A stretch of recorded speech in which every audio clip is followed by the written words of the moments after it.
शेती आणि शेतकरी ह्या दोन्ही गोष्टी आपल्या देशाच्या प्रगतीसाठी महत्त्वाच्या. या शेतीमध्ये अनेक प्रकारचे बदल होत असतात, नवनवीन संशोधनं होत असतात. असंच एक तंत्रज्ञान म्हणजे BBF तंत्रज्ञान.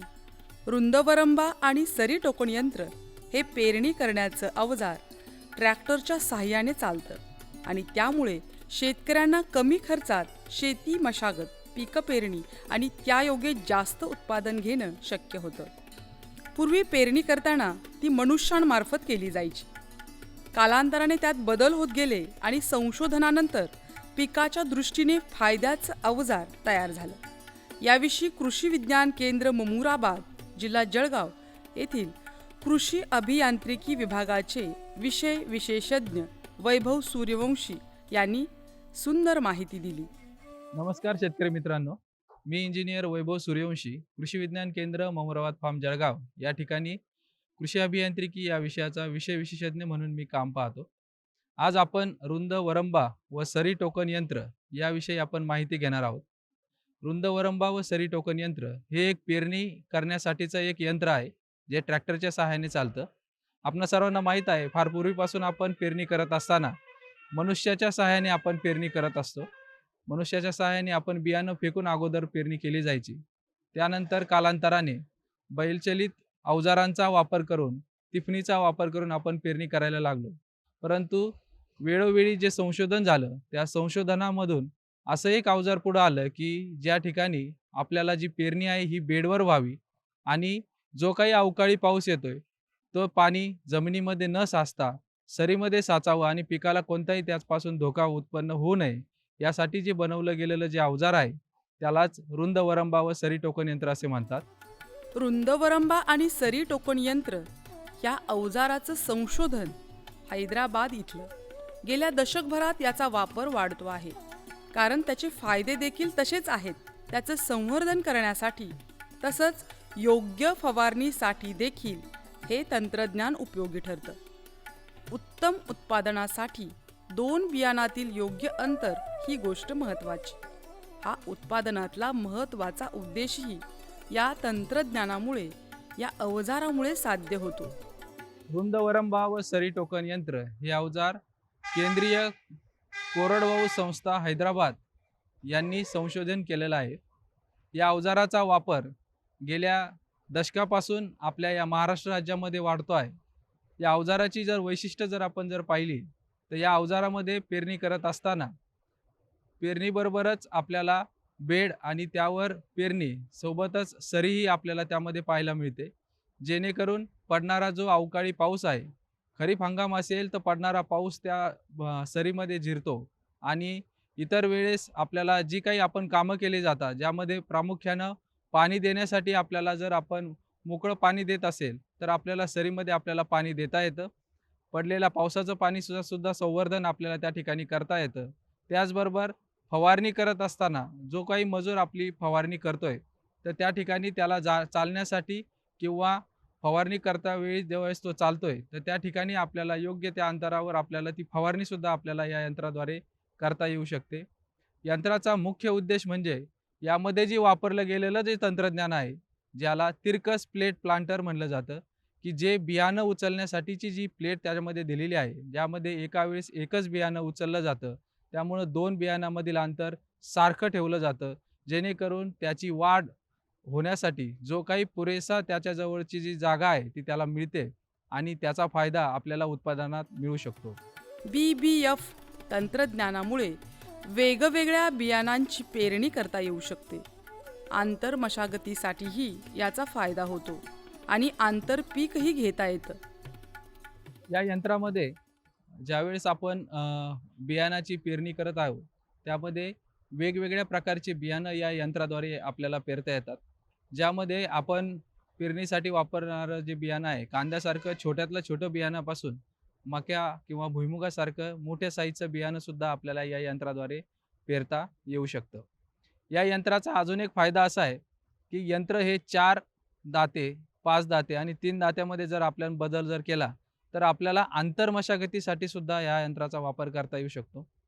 जर आपण 3 दाते लावून जर यंत्राने जर आपण पेरणी केली, तर पाठीमागं वापरली जाणारी जी काही रिजर आहेत, ते रिजर ट्रॅक्टरच्या मोठ्या चाकाच्या मागे चालतात आणि ज्यावेळेस पीक मोठं होतंय आणि आपल्याला आंतरमशागत करावी लागते, तर त्यावेळेस आपल्याला ह्याच ट्रॅक्टरच्या सहाय्याने उभ्या पिकामध्ये हा ट्रॅक्टर घालून त्या रिजरमध्ये हा ट्रॅक्टर चालतो आणि मधल्या ज्या 2 ओळीमध्ये आपल्याला आंतरमशागतसुद्धा करता येते. याचबरोबर याची जी बियाणं पेटी दिलेली आहे, तर या बियाणं पेटीमध्ये प्रत्येक चकतीसाठी सेपरेट बॉक्स दिलेला आहे, ज्यामुळं आपल्याला आंतरपीक घेणंसुद्धा सहज शक्य आहे. बऱ्याच ठिकाणी सोयाबीन आणि कापूस अशा पद्धतीची पीक रचना आहे. त्यामध्ये आपण मधल्या ओळीमध्ये कापसाचं बियाणं आणि उरलेल्या 2 ओळीमध्ये साईडच्या आपल्याला सोयाबीनसारखं पीक असं आंतरपीकसुद्धा आपल्याला या यंत्राद्वारे पेरता येऊ शकतं. आंतरमशागत करणं, आंतरपीक घेणं हे तर फायदे रुंदवरंबा आणि टोकन यंत्राद्वारे होतातच, परंतु ह्या यंत्राद्वारे फवारणी करण्यासाठीचे बदलही केले आहेत.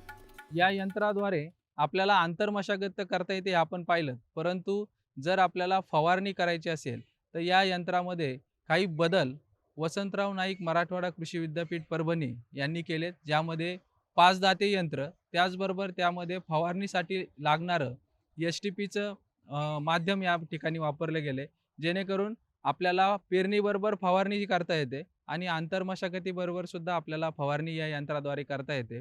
यासाठी वापरला जाणारा एस-टी-पी असेल किंवा जी मागच्या बाजूला जो बूम स्प्रेअर किंवा नोझलची अटॅचमेंट ज्या ठिकाणी ठेवली जाते, ती आपल्याला करता येते. यंत्राच्या समोरच्या बाजूला किंवा यंत्रावर आपल्याला 100 किंवा 200 लिटरची टाकी या ठिकाणी आपण जोडू शकतो आणि त्याद्वारे या यंत्राद्वारे आपल्याला फवारणीही करता येणं शक्य होऊन जातं. खरीप हंगामात सोयाबीन सारखं पीक घेण्यासाठी या यंत्राचा उपयोग कसा होतो याविषयी वैभव सूर्यवंशी म्हणाले. या यंत्राद्वारे सोयाबीनसारखं पीक ज्यावेळेस आपण खरीप हंगामामध्ये घेतोय, तर त्यासाठी लागणारी जी चकती आहे, त्यानुसार आपल्याला ती चकतीची अरेंजमेंट आपल्याला त्या यंत्रामध्ये करायची आहे. साधारणतः जर आपण पाहिलं, एकराला 24 किलो इतकं बियाणं आपल्याला या पेरणीसाठी सोयाबीनच्या पेरणीसाठी आपल्याला लागतं. या यंत्रामध्ये आपण 4 ओळी जर आपण पेरत असू, तर त्यामध्ये होणारी जी काही सरी आहे आणि खरीप हंगामामध्ये प्रामुख्याने जो काही पाऊस होतोय, तर त्या पावसाचं जे पाणी बऱ्याच वेळा वॉटर लॉगिंग कंडिशन किंवा ज्याला आपण जमिनीवर पाणी साचणं म्हणतो. जर पाऊस जास्त झाला तर पाणी साचतं आणि बऱ्याच वेळा गेल्या 4 वर्षापासून आपण पाहतोय की पीक आपल्या हाती येत नाही. तर त्यावेळेस आपल्याला हे यंत्र फार उपयोगी ठरू शकतं. या यंत्रामध्ये प्रामुख्याने सरीच्या शेजारच्या ज्या काही 2 ओळी येतात, तर त्या 2 ओळीला बॉर्डर इफेक्ट मिळतो. बॉर्डर इफेक्ट म्हणजे त्या ठिकाणी आपल्याला त्या पिकाला, त्या ओळीला सूर्यप्रकाश, त्यानंतर वापसा कंडिशन, पाण्याची मुबलक प्रमाण मिळाल्यामुळं त्या ठिकाणच्या 2 ओळी चांगल्या पद्धतीने वाढतात. जेणेकरून त्या ठिकाणी येणारी फ्लॉवरिंग असेल किंवा त्या ठिकाणी लागणारे शेंगा असेल सोयाबीनच्या, या ठिकाणी आपल्याला चांगली वाढ आपल्याला पाहायला भेटते आणि उत्पादनामध्येही फरक मिळतो. सोयाबीनच्या पेरणीसाठी 24 खाचांची चकती वापरली जाते.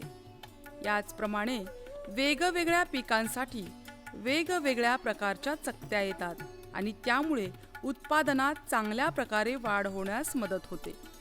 सोयाबीन पेरणीसाठी आपण जी 24 खाचांची जी चकती वापरतोय, ज्याने आपल्याला साधारणतः 24 किलो प्रति एकर या पद्धतीने आपल्याला सीड रेट मिळतो. तर ही अशा प्रकारची ही 24 खाचांची चकती आहे.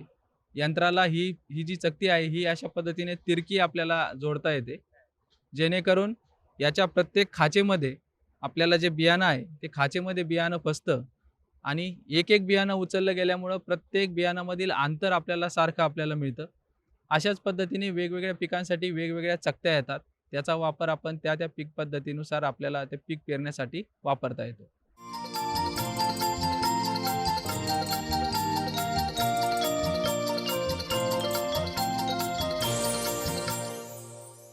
रुंद वरंबा आणि सरी टोकन यंत्र हे ट्रॅक्टरला जोडलं जातं.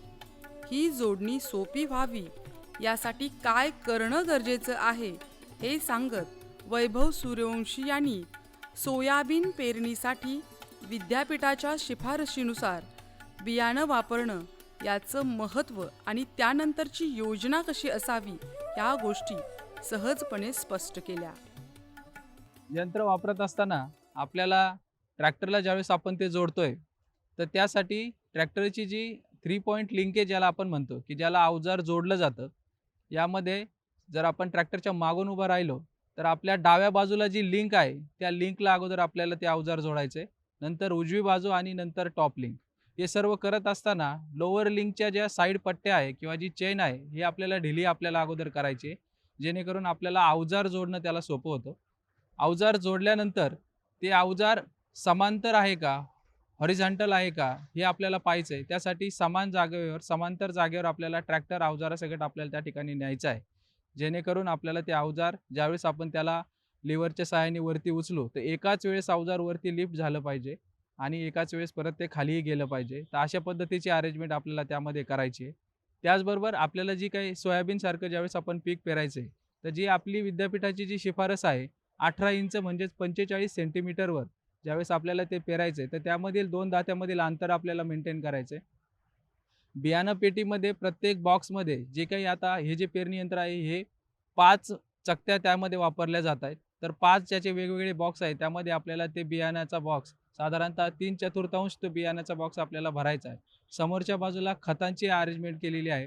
खताच्या बॉक्समध्ये खतं आपण ज्यावेळेस भरतो तर त्याची जे आपल्याला खताचा रेट आपल्याला फिक्स करायचा आहे. तर त्यासाठीची जी ओपनिंग आहे ती आपल्याला त्यामध्ये फिक्स ठेवायची आहे. बियाणामध्ये सुद्धा जे काही बियाणं आपल्या चकत्यापर्यंत पोहोचणार आहे त्याच्यासाठीचं सुद्धा ओपनिंग साधारणतः सोयाबीनसाठी 2.5 सेंटीमीटर हे ओपनिंग त्यामध्ये दिलेलं आहे.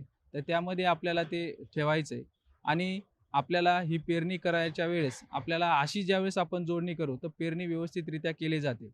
त्याचबरोबर जर बियाणं आपली जर जमीन ही जर भारी असेल तर खोल जमिनीसाठी जी काही सरी आपण त्याला वापरणार आहोत तर ते सरीची जी डेप्थ आहे ही आपण त्याला वरती आपल्याला करता येऊ शकते. जे काही रिजर आहे त्याची आपल्याला विड्थ आणि खोली आपल्याला ॲडजस्ट करता येते. भारी जमिनीसाठी आपल्याला त्याची खोली नियंत्रित ठेवायची आहे. हलकी जमीन जर असेल तर आपण खोली त्यामध्ये ठेवू शकतो. पीक उत्पादन चांगलं होण्यासाठी जोडणी आणि पेरणी महत्त्वाची. जमिनीचा पोत कसा असेल त्याप्रमाणे सर्व योजना आणि व्यवस्था करणं आवश्यक. BBF तंत्रज्ञानामुळे उत्पादनात वाढ होते. अनेक फायदे होतात. मुळात हे तंत्रज्ञान नेमकं काय आहे आणि त्याची माहिती कशी घ्यावी हे स्पष्ट करत वैभव सूर्यवंशी यांनी या यंत्राचा आणि तंत्रज्ञानाचा उपयोग नक्की करा असं आवर्जून सांगितलं. शेतकरी मित्रांनो, आपण जे रुंद वरंबा व सरी टोकन यंत्र आपण ज्याविषयी माहिती घेतोय याला आपण BBF पण म्हणतो. BBF म्हणजे काय, ब्रॉड बेड आणि फरो. तर हे जे तंत्र आहे याचा जर आपण वापर केला तर आपण जसं पाहिलं की यामध्ये बियाणाची बचत होते, बॉर्डर इफेक्ट मिळतं, उत्पादनात वाढ होते. असं जर यंत्र जर आपण वापरलं तर आपल्याला नक्कीच फायदा होऊ शकतो आणि जो काही आपल्याकडं खरीप हंगामामध्ये विशेष करून जे काही वॉटर लॉगिंग येते किंवा जे पाणी आपल्या जमिनीमध्ये साचून राहतं ते जर आपल्याला टाळायचं असेल तर अशा पद्धतीने यंत्राचा वापर करून आपण बेडवर पेरणी करावी आणि जे BBFला आपण ब्रॉड बेड फरो म्हणतो त्या BBFला आपण बहुत बेस्ट फसल उगाने का यंत्र असं सुद्धा आपण याला म्हणू शकतो. थोडक्यात काय तर रुंद सरी वरंबा टोकन यंत्र म्हणजे खर्चात बचत आणि उत्पन्नात वाढ. या यंत्राचा आपण सर्वांनी वापर जास्तीत जास्त करावा आणि जर आपल्याला या संदर्भामध्ये जर माहिती घ्यायची असेल तर आपल्या भागातील कृषी विभाग असेल, कृषी विद्यापीठाचे वेगवेगळे केंद्र असतील, कृषी विज्ञान केंद्र असतील यांच्या अंतर्गत माहिती घ्यावी आणि या यंत्राचा वापर वाढवून आपल्या उत्पन्नात वाढ करावी. एवढंच मी या ठिकाणी आपल्याला सांगू इच्छितो. धन्यवाद. BBF तंत्रज्ञानाचा वापर करून उत्पादनात वाढ आणि बियाणांची बचत असे अनेक फायदे झाल्यामुळे सुखावलेले जळगाव जिल्ह्यातल्या ममुराबाद येथील शेतकरी मनोज सदाशिव चौधरी स्वतःबरोबर इतर शेतकऱ्यांनाही या तंत्रज्ञानाचा फायदा करून देत आहेत. मी मनोज सदाशिव चौधरी, मोमराद तालुका जिल्हा जळगाव येथील शेतकरी. मी BVF टेक्नॉलॉजी 10 ते 11 वर्ष झाले वापरतोय. पूर्वी मला 3 ते 4 बैलजोड्या लागत होत्या. आता एका ट्रॅक्टरवर माझं काम भागतंय आणि सोयाबीन या पद्धतीने पेरल्यामुळे 4 सऱ्यानंतर 1 सरी सुटल्यामुळे पावसाचं जे पाणी आहे ते तिच्यात जमा होतं किंवा त्या सरीमधून मला सोयाबीन पिकाची फवारणी वगैरे मशागत करायला चांगली सुटसुटीत जागा मिळते. मला या पद्धतीमुळे 15 ते 20% उत्पन्न वाढलेलं आहे. मी भाड्याचं सुद्धा काम करतो. मला जवळपास 300 ते 400 शेतकऱ्यांची मी दरवर्षी कामं करतो. ते शेतकरीसुद्धा 15 ते 20% उत्पन्न वाढल्यामुळे माझ्याशी खुश आहेत.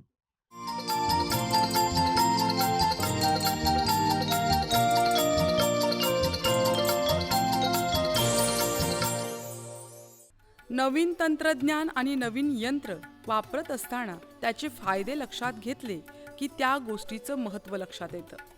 अशा वेळी अधिक उत्पादनासाठी शोधक वृत्तीने त्या यंत्रामध्ये आणि तंत्रज्ञानामध्ये बदल करणारे आणि नवनवीन प्रयोग करू पाहणारे शेतकरी मनोज चौधरी त्यांचं काम कौतुकास्पद वाटतं. या यंत्रामध्ये मी वेळोवेळी थोडेफार बदल करत राहिलेलो आहे. ऊस पेरणी यंत्रसुद्धा या मशीनवर मी फिट केलं होतं. मध्ये 4 चास मक्कीचे पेरले जात होते. बाजूचे 2 चास ऊसाचे येत होते. त्याच्यामुळे मला मक्कीचा आंतरपीक बिघाला 8 टन आल्यामुळे तो बेनिफिट झालेला आहे. त्याच टेक्नॉलॉजीने मी भरपूर शेतकऱ्यांची कामं करून दिलेली आहे. विनोद सुरेश पाटील ह्या जळगाव जिल्ह्यातील अंतुर्ली इथल्या तरुण शेतकऱ्यांनीही या तंत्रज्ञानाचा वापर केला आणि उत्पन्न आणि उत्पादनात वाढ केली. हा अनुभव सांगताना विनोद पाटील म्हणाले, नमस्कार, माझं नाव विनोद सुरेश पाटील, राहणार अंतुर्ली बुद्रुक, तालुका भडगाव, जिल्हा जळगाव. आमचे गाव हे नानाजी देशमुख कृषी संजीवनी योजनेत पोखरा योजनेत असल्यामुळे आम्हाला जळगाव कृषी विभागाचे अनिल भोकरे साहेब यांनी माहिती दिली की आपण अवजारे बँक स्थापन करावं आणि त्याच्यातून आपल्याला पेरणी यंत्र आपल्याला जे काही अवजारे घ्यायचे असतील ते आपण घेऊ शकता.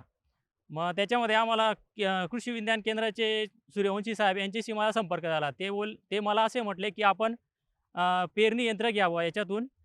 मग आम्ही त्याच्यातून BVF यंत्र हे घेतलं आणि नंतर त्याच्यात रोटावेटर, नांगर, टिलर, रोटर सगळ्या प्रकारच्या वस्तू आम्ही याच्यात घेतलेल्या आहेत. त्याच्यामुळे आमचा हा गटामार्फत आम्ही हे घेतलेलं आहे आणि त्याच्यातून आम्हाला अगोदर जे मका लावण्यासाठी जे काय मजूर लागत होता, खर्च वाढत होता, त्याच्यामध्ये आमचा बैलजोडीने सऱ्या पाडणे, नंतर ते मजुराने ते टोकन करणे, तो आमचा आता हे BVF यंत्र आल्यापासून आम्हाला मक्यानेच आपलं मका जो आहे तो BVF यंत्रानेच टोकन पद्धतीने लावता येतोय. नंतर आम्ही याच्याने भुईमुग, हरभरा हे आम्हाला 2019मध्येच म्हणजे आमची जी काही अवजारे बँक स्थापन झाली ती आम्हाला केल्यानंतर शेतकऱ्यांना त्याच्यात आम्ही पहिल्या वर्षी पेरल्यानंतर दुसऱ्या वर्षी त्याचा रिझल्ट म्हणजे शेतकऱ्यांना कळायला लागला की याच्यामध्ये आपली मजुराची आणि पैशांची बचत होते, बियाण्याची बचत होते आणि उत्पन्नामध्ये वाढ होते बुवा याच्यामध्ये. तर मग आम्हाला आता यावर्षी मका, हरभरा आणि सोयाबीनचे हे अतिशय जास्त प्रमाणात म्हणजे काम मिळत आहे आम्हाला. म्हणजे त्याच्यामध्ये शेतकऱ्याचा पण फायदा होत आहे, बियाण्यामध्ये बचत होते, उत्पन्न वाढते. विनोद पाटील यांचं गाव हे पोखरा योजनेत अंतर्भूत आहे. त्यामुळे BVF तंत्रज्ञानाचा वापर करणाऱ्या शेतकऱ्यांना अनुदानाचा लाभही मिळतो आणि त्यामुळे ह्या तंत्रज्ञानाचा वापर पेरणीसाठी आवर्जून केला जातो. हे विनोद पाटील आनंदाने सांगतात. आमचं गाव हे पोखरा योजनेत असल्यामुळे जो शेतकरी BVF यंत्राने पेरणी करेल त्याला एकरी 400 रुपये अनुदान हे महाराष्ट्र शासनाकडून कृषी विभागामार्फत आम्हाला मिळत असते. त्याच्यामुळे जास्तीत जास्त शेतकरी या योजनेचा म्हणजे लाभ घेते व याच्याने पेरणी करत आहे BVF यंत्राने. शेती हा आपला पारंपरिक आणि तितकाच महत्त्वाचाही व्यवसाय. यामधील नवीन तंत्रज्ञान, नवीन संशोधन शेतकऱ्यांसाठी फायद्याचं ठरत आहे. BVF हे त्यामधील असंच महत्त्वाचं तंत्रज्ञान ज्यायोगे हिरवगार शिवार डोलान डुलते आणि शेतकऱ्यांच्या चेहऱ्यावर हसू उमटते.